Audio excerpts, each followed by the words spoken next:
tayo mag-secret file, ay ilike mo muna ang video na to at mag-subscribe na sa aming YouTube channel. Don't forget to click the notification bell para hindi ka nahuhuli sa latest episode ng DJ Rocky's Secret Files.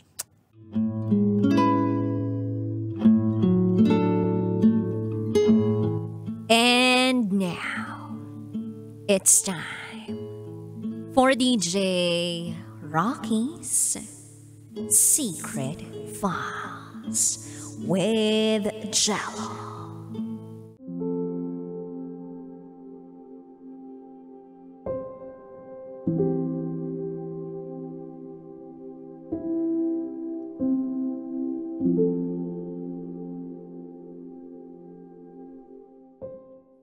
May singsing na, pero nabuntis niya ang nilalandi niya.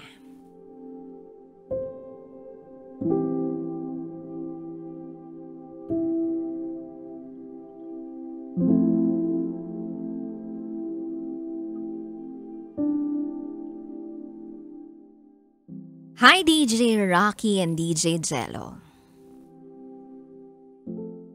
College pa lang ako, nakikinig na ako ng programa ninyo. Ewan ko ba? Aliw na aliw ako sa pakikinig ng mga kwento. Dahil sa mga idinideliver na storya na inyong binabasa. Natagpuan ko rin yung sarili ko na nagbabahagi ng sarili kong kwento.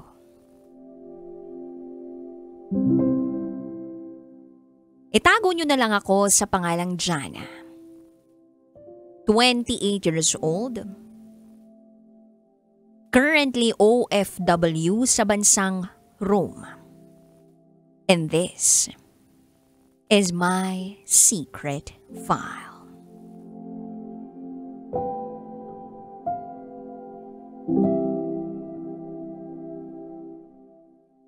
March 2020.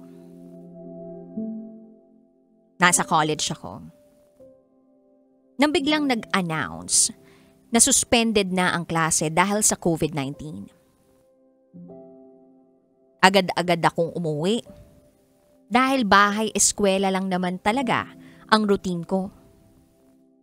Lumipas sa mga araw, ganun pa rin. Suspended ang mga klase. Nag-lockdown. Kaya hanggang barangay lang ang gala ko. Then isang hapon, naisipan kong magpaturo ng motor sa asawa ng ate ko at mga pinsan ko. At merong lalaki na nakamotor na pabalik-balik. Para bang nagpapapansin? Kilala ng asawa ng ate ko. Itago natin siya sa pangalang BJ. Nag-hi sa akin si BJ. Hindi ko siya pinansin kasi hindi ko naman siya kilala. At pagka-uwi ko ng bahay, nag-open ako ng Facebook account ko at merong notification. BJ sent you a friend request. Tinanong ko yung asawa ng ate ko. Then sumagot siya sa akin na ito raw ay kakilala niya. Ito daw yung nakamotor kanina. Kinuha lang daw yung Facebook account ko. Hindi na lang ako kumibo. Dinecline ko ang friend request niya. Then after few days, consistent. Gusto talagang i-friend ako. Nag-request uli. Hindi ko pinansin. Kasi nga, alam ko naman na mas ahead itong lalaking to sa akin. Ako estudyante pa lang, siya nagtatrabaho na. Days passed by. Nang maisipan kong buksan ang message request ko, dito na tumambad sa akin ang mga message ni BJ. Ang dami niya mga good morning, good evening, pati happy lunch. Tas may nabasa ako dun, "Hi, sungit." Hindi ko pa rin siya nireplyan. Then maya-maya pa may nag-text na sa akin. Sabi, "Hi, sungit. Hindi mo nga ina-accept friend request ko. Baka pati tong number ko i-block mo na rin ha." At doon na ako nag-reply, "Ano pong kailangan niyo, kuya?" Sumagot siya sa akin ng, "Nangungumusta lang, sungit mo naman." DJ Rocky at DJ Jello, hindi ko alam na sa pagre-reply kong yun, mag-uumpisa na ang pagkagiliw ko sa kanya. Araw-araw, magkausap kami. Alam kong nahuhulog na ang loob ko sa kanya, pero hindi ko muna yun inamin sa kanya. Hanggang sa dumating yung panahong niligawan niya na ako. Araw-araw, nagpapadala siya ng bulaklak sa bahay. At kapag meron siyang oras, pumupunta siya sa bahay. Nalaman ko na itong si BJ ay isang licensed engineer. Kung malapit lang ang project niya sa bahay, pumupunta siya. Kung may liga sila, pagkatapos ng laro nila, pumupunta siya sa bahay. Then June 29, 2020, sinagot ko na siya. Nagulat na lang ako na paglabas ko ng bahay namin, naroon siya. At ang sabi niya sa akin, "Magbihis ka, may pupuntahan tayo. Balikan kita after 30 minutes ha. May side project lang ako." After 30 minutes, nakabihis na ako, sinundo niya ako, at pumunta kami sa isang kilalang restaurant sa city namin. DJ Rocky and DJ Jello, masaya ako sa taong to. Maayos naman at okay ang relasyon namin. Hanggang sa graduate ako. Lumabas uli kami kasama ang buong pamilya ko. Si BJ may daladalang bulaklak at isang paper bag. Nung binuksan ko ang regalo niya, nagulat ako sa mga nakita ko. Merong pera. Yes, pera. Tinanong ko kung para saan yun. At ang sagot niya sa akin ay, gamitin ko raw yun para maghanap ng trabaho.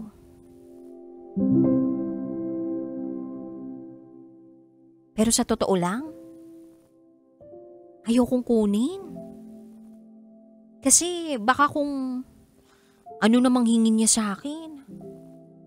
Naisip ko nga na kaya ko namang maghanap ng trabaho gamit yung pera ko eh.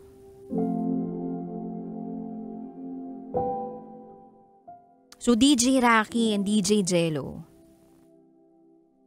gusto kong ibalik sa kanya yung ibinigay niya sa akin. Kaya ibinalik ko sa kanya. Pero pag-uwi ko ng bahay, nakita ko na lang na yung pera nasa loob ng bag ko. Kaya nag-chat ako kay BJ at ang sabi niya sa akin, graduation gift niya raw yun para sa akin. Okay, sige. Tinanggap ko na lang. Pinaghirapan niya naman yun eh. After graduation, nag-enroll ako for Uniting for Education para makapag-take ako ng licensure for professional teacher. Ginastosan niya ako ng pang-enroll. At sa awa ng Diyos, after 1 sem, naipasa ko ang 18 units. Then after that, nag-enroll ako sa review center. Sa maniwala kayo o sa hindi, DJ Rocky at DJ Jello, gastos lahat yun ni BJ. Then year 2022, kumuha ako ng LET exam and luckily, nakapasa ako. Tuwang-tuwa akong ibinalita kay BJ na nakapasa ako. Pinuntahan niya ako sa bahay. Then pagkarating niya sa bahay, Niyakap niya ako ng sobrang higpit. Maya-maya pa, lumuhod siya sa harap ko. At tinanong ang "Will you marry me?" Isang popular na linya ng mga lalaking gusto na magsettle. Yes, DJ Rocky and DJ Jello. Gusto na niya na bumuo na kami ng pamilya. Gusto na niyang magsettle kami. Umuo ako sa alok niyang pagpapakasal. Pero sabi ko sa kanya, nagsisimula pa lang ako. Sana makapag-antay pa tayo ng ilang taon bago magpakasal. Pumayag naman siya. Fast forward, umabot kami ng 3 taon na magandang-maganda ang relasyon namin. Hanggang isang araw, bigla na lang siyang nagbago. Yung tipong pag nagkakasama kami, laging nakataob ang cellphone niya.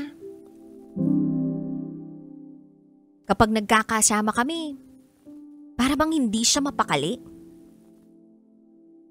Pag nagkakasama kami, tipid na lang siyang magkuwento.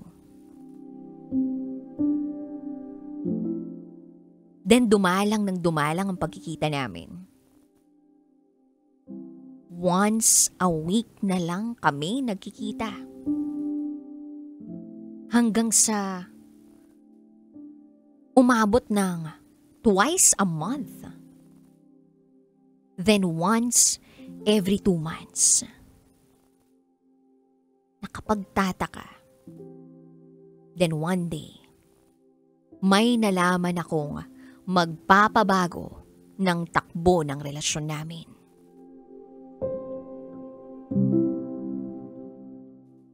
May nakapagsabi sa akin na itong boyfriend kong si BJ ay may nilalanding 17-year-old girl. Nang marinig ko ang balitang yon, agad-agad kong kinumpronta si BJ. Ang sagot niya sa akin, hindi raw totoo yun. Okay. Tinanggap ko ang sagot niya. At sinubukan naming ibalik ang dati.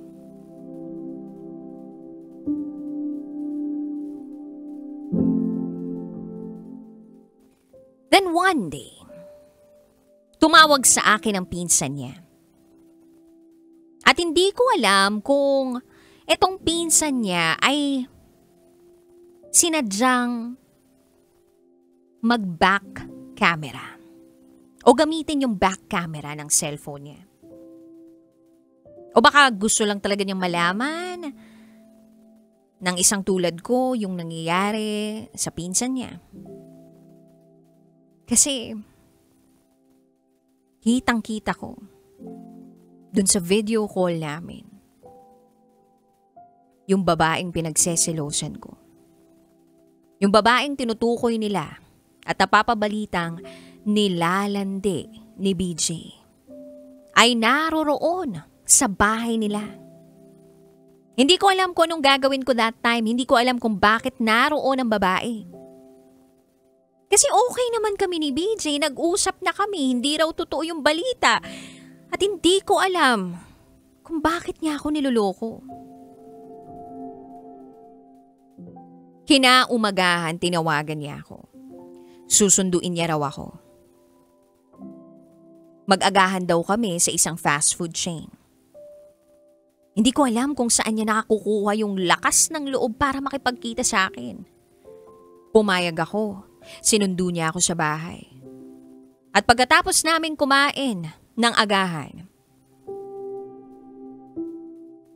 kinumpronta ko na siya. Bakit? Anong ginagawa ng babaeng yun sa bahay ninyo? Tahimik lang siya ng ilang segundo. Hanggang sa nagsalita na siya. Sorry, sagot niya sa akin. Wala lang daw yun.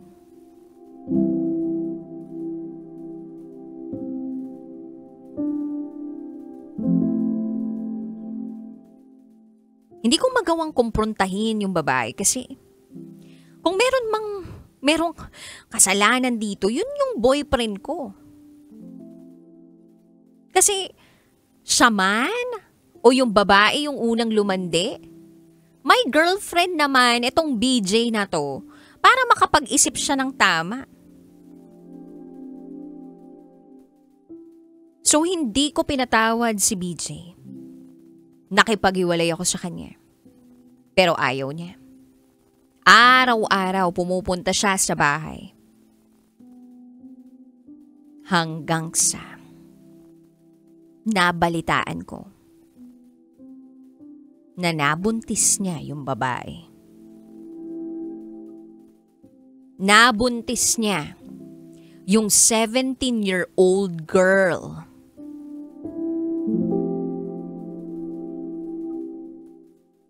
Pero eto siya. Nakikipag-communicate pa rin sa akin. Nagmamakaawang balikan ko siya. Sinusuyo pa rin ako sa pamamagitan ng pagpapadala ng mga bulaklak at tsokolate. DJ Rocky at DJ Jello. Bakit ko naman siya tatanggapin kung meron ng nabuong bata? Ayokong maranasan ng bata na walang tatay. Ayokong masira sila. Okay na masira kami. Kesa dun sa bata. Masira yung pamilya na sana'y dapat kumpleto para sa kanya. Kaya ako na mismo ang lumayo. Binlock ko si BJ sa lahat ng social media accounts ko o number ko na pwede niyang kontakan. Pero sinusubukan niya pa rin gumawa ng iba't ibang paraan. Including, gumagawa siya ng bagong account just to message me and just to win me back. Masakit. Kasi akala ko kami na hanggang dulo. Yung inalayan ko ng buong buhay ko sa loob ng 3 taon, lulukuhin lang pala ako. Yung taong inaakala kong magiging mabuting ama sa magiging anak ko, ipagpapalit lang pala ako. Yung taong akala ko mahihintay naman ako, hindi na ako nahintay. 2 weeks after ko malaman na buntis yung babae, nakatanggap ako ng letter from Division Office. May item na ako, DJ Rocky and DJ Jello. Ready na sana akong mag-settle down. Ito lang yung pinakahinahantay ko bago magpakasal. Ready na sana ako magplano ng intimate and private wedding namin ni BJ.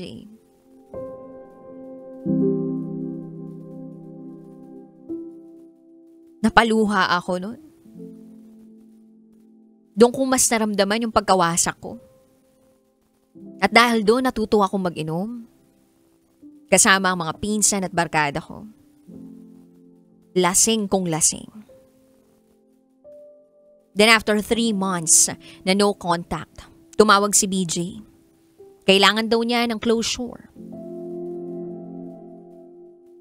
Kaya ibinigay ko ito sa kanya. DJ Rocky and DJ Jello. Alam nyo, nung nasa harap ko na si BJ, parang ang dami kong gustong itanong sa kanya. Pero walang lumalabas sa bibig ko kundi yung tunog ng paghinga ko. At tunog ng paghikbi ko. Iyak lang ako ng iyak. Hanggang sa nagkaroon ako ng lakas ng loob at buong tapang kong sinabi sa kanya na, malaiha ka na. At sana wag mo na akong guluhin.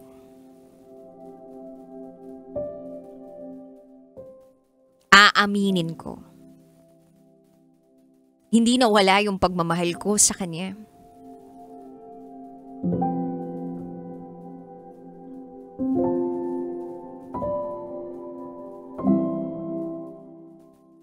Sabi niya sa akin, sabihin mo lang sa akin na hindi mo na ako mahal. Titigilan na kita. Like what the F? Yung pa talaga yung gusto niyang sabihin ko. Syempre alam naman niya na sa kanya lang umiikot ang mundo ko, kaya alam niya kung paano ako utuin uli. Pero tinapangan ko pa. Kumuha pa ako ng lakas na loob. Tsaka ako sinabi na, hindi na kita mahal, BJ. Sana tantanan mo na ako. Mag-focus ka na lang sa pamilya mo. Sana, huli mo na tong gulo sa akin. Kasi, kung hindi, ako na mismo ang magsasabi dyan sa magiging asawa mo. Then tuluyan na akong umalis sa restaurant na pinuntahan namin. Nalaman ng babae na nagkita kami. Chinat ako ng mga masasamang salita. Kesyo kabit daw ako. Ba't ko raw hindi maiwan-iwan itong ex ko? Kesyo may pamilya na raw itong si BJ. Gusto ko siyang murahin. DJ Rocky at DJ Jello. Kasi una sa lahat, wala naman akong inagaw. At wala akong balak mang-agaw. Nakapagkita ako kay BJ para mabigyan ng closure. Yung relasyon namin, para mabigyan siya ng closure. Kaya para makalimot at makaiwas sa mga toxic na tao, naisipan kong mangibang bansa. Nag-apply ako as an assistant teacher sa isang school dito sa Rome. Natanggap ako at masaya akong ibabalita sa inyo na magdadalawang taon na ako rito. Sa ngayon, single pa rin ako. Maraming nagpaparamdam sa paligid. Pero hindi pa kasi ako totally healed. At sana, sa pagkakataong ito, kung sakaling mabasa nyo na ito, sana isa to sa tulong na kinakailangan ko para maumpisahan ko ng ma-heal ang puso ko. Sana isa ito sa mga paraan para masampal talaga ako ng katotohanan at matanggap ko na hanggang doon na lang kami ni BJ. Salamat sa pagbabahagi ng aking kwento. Hanggang dito na lang po. Muli, ako si Jana. At ito, ang aking Secret 5.